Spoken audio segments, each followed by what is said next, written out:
Good day, good morning, good evening, 264 Rising family. It's your girl Lo, and welcome back to the 264 Rising show. And today I have on a very special guest. He is not just a boy, no, he is more than that. He is the man. I am talking about Tru Senny. How are you doing? What's up?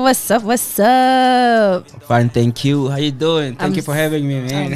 That is beautiful. I'm happy to hear that you're well, and I'm also doing well. So thank you very much for asking. I'm glad. Thank you very much. So now with the formalities done and concluded, let's not waste any more time and get straight into it. Mr. Senny, yes, ma'am. The first thing I want you to do is to give a general description as to who you are as an artist and what genre you're in. Okay, so Tru Senny is an artist. I'll say he's the MC. MC, the head of Katima Rap. I know a lot of people are gonna come for me. Shout out though. Saying that, you know, I'm into conscious rap. I'm into battle rap. We do ciphers. We do. I can sing. You know, I got some vocals and a fusion of Afro here and there, just to keep the ladies dancing. You know. But yeah, it's Tru Senny. Okay. Period. You know what's up.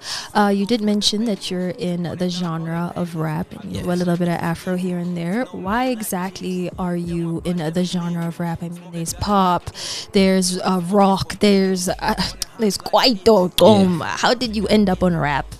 With the rap, I fell in love with the storytelling of it and the fact that I get to. It's the only art that I feel like I can express myself, because even when I started this, it used to write poems. So when I heard rap, they blended together, so I can write my poems and hear a rap beat and blend together. And yeah, so just self-expression and just showing that I got wordplay. Well, period. And while we're still staying within the genre of rap, I would like to know, or rather, we would like to know, which artists exactly within the rap genre inspire you to make music? Because I mean, as much as, yes, you are an artist, and I think it is a gift, but you, you saw someone and you're like, hey, it must be me now. I think when I first listened to Nas, you know, shout out to Nas. Yeah, when I listened to Nas, and I don't know, it's just the Mount Rushmore of hip hop. Yeah, so I was like, you know what, I think that is the pinnacle right there. And yeah, it's just not just the rap of it or the storytelling, but just the business agreements that these people are in and how they move, and just understanding the whole industry, and at the same time just still staying true to yourself. And well, that's absolutely amazing. And I mean, Nas is, once again, definitely not just a rapper. He's more than a rapper. Would you say that you're also not attracted, but you are drawn to the big man, Nas himself, as an artist, because he's also within like other industries as well? Yeah. And do you see yourself also divesting into more than just music? Because I mean, yes, we all love listening, but you know, we need the bag. We need the bag. Now, most definitely, you know, as someone who came before us, and just seeing how they've maneuvered, as in like three decades in this thing of hip hop, and how they also tapped into the business. Like I said, you know, that's very inspiring. Because most artists, what they do is they end up creating the art, but then at the same time you're starving. So that's when we were like, okay, cool. How do we go professional? How do we eat of our art, and how do we build a legacy and all these things? And these things came just from being inspired by artists like Nas. No, that's absolutely beautiful, and I agree with you. Like, in as much as like your passion is something that you should like put your all and your effort into, but at the same time you need to ensure that your passion is paying you, because you don't want to be a burden. And honestly, it's like loving the wrong person. If you're with the wrong person, you're going to end up hating that person. True. No matter how much you love them, no matter how much you love the art. If you're starving, you're not really going to like it as much. So you did mention businesses. So do you have any ventures, or are you planning on going into ventures in the future? Most definitely. What we have right now, we have a firm called Wolfbreed. So I started out as a clothing brand for Tru Senny. We wanted to create an artist merch, but it took off way quicker than Tru Senny. So we were like, you know what? When we opened that, we saw that there's very different opportunities to it. So what we did is, from the rap money that we get, the gigs, so we flip it and put it into the investment. So as we speak, we have a record label under that. We are working hard to get something more of like an investment firm where people can come through and invest. The clothing is still there. We have the branding and marketing under that, and also we do organize our own shows. So yeah. So that's like the multifaceted. And now for all the viewers out there who are very much interested in the brand, of course, where can we get these clothes? Okay, I'll start. We don't have a shop yet, but we do have a workshop, warehouse where we do production and everything. But you can get us on Shopify. If that's too fancy, because some people always say it's too much, you can get us on Instagram. We have an Instagram page. We have a Facebook page, Wolfbreed Clothing NA. And yeah, you can just DM us. We have a website coming soon. And yeah, it will be easily accessible. That is absolutely amazing. And while we're still staying on the NA and the locality, do you believe or feel as if the viewers, especially of Africa, not just Namibia, the whole Africa as a continent, do you think that we give more attention and give more leeway, give more support to the international artists, especially the American artists, than we do to our own local people? In fact, if it's your local artist who's making a song, or even a person that you know, people will actually make fun of you and not support you, not come to your shows. Do you feel like the people in Africa or even in Namibia should be doing more to support their people? And how exactly are they supposed to support their people? Most definitely they should be doing more, but that responsibility is also on both sides, as me as an artist and the supporters as listeners. From the artist standpoint, is the reason why I also step into conscious rap is to express, right, and to kill the stereotype that, like, if I go home, right, to Katima and tell an elder that I listen to rap, they'll say it's like the cursing music or whatever. But then for me, it's a platform where I'm able to express myself. So what I can urge the listeners or the supporters is to get rid of that stereotype, old mentality. Of course, there is artists who came with, kind of provocatory type of rap scheme, and so, but then they should also, as listeners, also gotta get rid of that. Okay, if I'm diving into this song now, what am I expecting? Don't go in with those expectations. Go in with just level judgment. Just go listen. If you get what you're expecting, then it is what it is. Or if I'm expressing myself, then listen to that. And yeah, I think that's the bridge that the artist and listeners can I get you. So in other words, it's not just about, support me because I'm Namibian and you are also Namibian, so we must support each other. No, but it's a thing of, the thing that I release has to be of quality as well. And the viewer, you shouldn't go in there expecting me to be someone else. Like, be open to me just expressing my artistry. I think that's absolutely amazing. It's also the stereotype, most definitely. The fact that our elders were prone too much to American hip hop, the club, so they kind of Shake that dong dong dong dong. So they took that as that's what hip hop is. Yeah. You know, not knowing that there's like a whole broad of like beautiful hip hop, like the Nas, the J. Cole's, the advice, The Kendricks, the business. You know, so yeah, change your mindset. Yeah, I think that's absolutely amazing. And now, yes, we've talked about the business, but at the end of the day, this is an artist show. So let's get in a little bit deeper into you. You released an album, I believe, called Son of Helen. Yes. I would like us to do a little deep dive into that. Okay, so the Son of Helen, before releasing the Son of Helen, I had a mixtape called Before Anything 2, and that was now I was at the crossroads, looking for identity, because I was getting all this attention in the industry. So before you go into any industry or anywhere, you gotta have a sense of identity. So I started asking myself, who am I?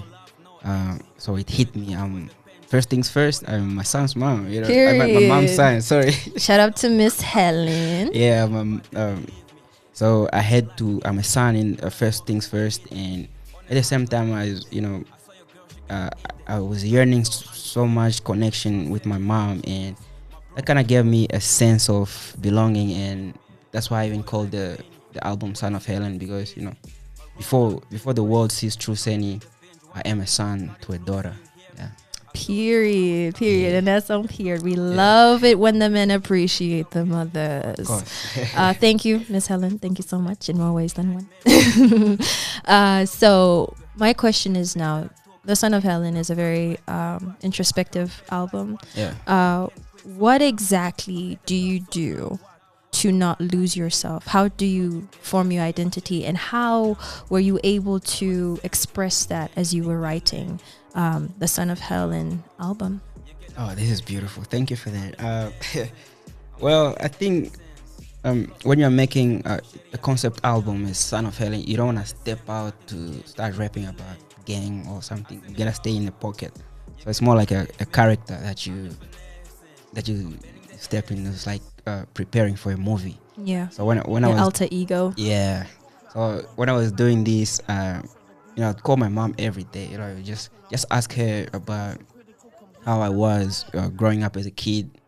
Most of the things that I don't know, and just staying in character and just appreciating and also diving within, because I just didn't want to say I'm my mom's son, but then like who am I also within, like as in my conscious self, even getting to finding God, finding purpose, all these things. So it was really just like a movie, I felt like an actor. I was like, and now it was a beautiful thing. It actually like took 2 years to make, because it was that tough. Cause one thing is I wasn't really used to so much emotions, so whenever I have to go write something, I gotta make sure that I had to tap into some certain emotion for that certain song, and that was the whole process.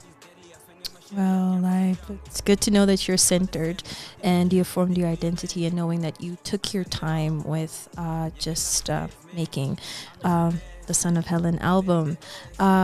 Is that the process with all of your artistry, your albums, your singles? Do you reach a point where you're like, okay, it's done, like I think this is good enough to release? Or do you never, like, are you never satisfied? You're like, I could always do more, I could always add more, I should have done this a little bit different, maybe I should have sung it like this, maybe they should be 10 songs, do you ever get that? No, actually what I've noticed is the creative process is endless. So even me, I had to tell myself, I think this is it, because I could have created like 50 song album, but then I had to stop myself. But it's always like that, as in even when we started the album, we were inspired by one song. We did a song called Who Am I, and after finishing that song, I felt like I need to explain more. So we went to a song, just like writing another one, and the other one inspires.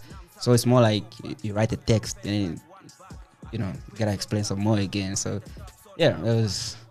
But then with the other projects, it's depends on the vibe, because sometimes we just go into the studio and whatever is happening there, you blend in.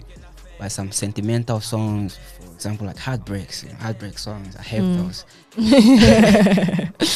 So those ones kind of forces me to tap into it in all the emotion. Yeah. Like how it felt at that time, or I have a song called "We Can Fly" where I was talking about. I felt like I made it, but I'm not where I am where I want to be, but I felt like I made it in a sense. So we're just stepping into just a high vibration, just kind of feeling good about how far we came, and yeah. Well, that's amazing. Thank Very, you. very Thank you, inspirational. Just this is a breath of fresh air. I'm loving this. I love it so much.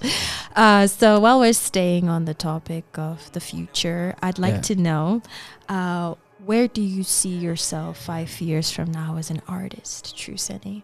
I want to see myself on a continental tour. Ooh. Yeah, I wanna see myself on a continental tour. I wanna have big African features. I wanna Name them. Okay, I talk about Shen Ego, Aries, Casper, Casper Nyovest. We're talking about Sarkodie. Yeah, I think those are the few. I mean, Nas, of course, that's international. Yeah. Nas, that's Storm Z. Yeah. Absol, and yeah, just enjoying and see how far this thing can take me, and also not just within the music. I want to see your business. I want to see growth in the industry. Oh. I want to see, because one of the things we're advocating right now is for artists, how do they eat in the future? Because all the focus, the focus is to get that quick buck and, I don't know, spend it on whatever, but we're not tap into saving, investing, and I just want to see like Namibian artists on world stages, and I want to be part of that. And you will be. And probably get a Grammy. Oh, period. Yeah. Yes. Yeah. And it shall be. Amen. And it shall be, period. Be. Well, we've almost reached the end of our interview, but we cannot leave without asking two most important questions. Yeah. The first question is going to be more intimate. It's going to be a message to all your supporters who have been there for you, from your listeners to the people in your family and friends. Yeah. And the last thing, of course, is just going to be like plug us with where we can listen to all of your projects. So go. Okay. Well, to the fans and everybody that has supported me, I have nothing but gratitude. And I know it's not easy, especially the parents, as a son, going to tell them I'm pursuing this thing called music, and people look at it as a plaything. But I really appreciate the belief, the not just giving up on me, and just the sacrifices. I know we always, as a man, you gotta be able to get up there and provide. But now, since you are doing music, how long will it pay off? But then I just appreciate the things like the patience also, and the fans. Yeah, to the fans, man, I got nothing but love. To the ones who are listening, don't give up. Have faith. Like, have faith in yourself. Believe in yourself. Don't let anyone tell you different. Of course, accept advice, but don't just listen to your own intuition, and always keep God first in whatever you do. And I have an album coming. Not a sequel to Son of Helen, but it's more of a response. It's not even a deluxe. It's fine. Okay. Now let me spill some beans. We have a live. We're gonna do a live performance of all of the songs from the Son of Helen album with a band. That's and beautiful. We're also gonna record Where? At Muso's Cafe. The date is not yet to be announced, but we will be there. Definitely appreciate that. Yeah, so we're gonna do like a live performance of the album, The Son of Helen, just those ones with a live band. We're gonna record it as well and also upload it on streaming platforms. Beautiful. Then that would be the closure of The Son of Helen. Then we tap into the new album that I have, which is already done. Yay! Yeah, it's You're gonna make me listen to it like a couple of songs, right? most definitely. Oh, yeah, I got it. Yeah, it's called workmanship. You know, just me embracing the things that I went through. You know, the hardships or the good things, and it's because of those things that we are sitting here today. And yeah, I'm just excited. Tru Senny to the world, and thank you for having me, man. Hey, Tru Senny to the world. Well, no, thank you for accepting this invitation and coming here. Yeah, We very much appreciate it. Well, you heard it here first from the big K and onto the global stage. That was Tru Senny. And thank you so much to 6-4 Rising family for tuning in for another episode.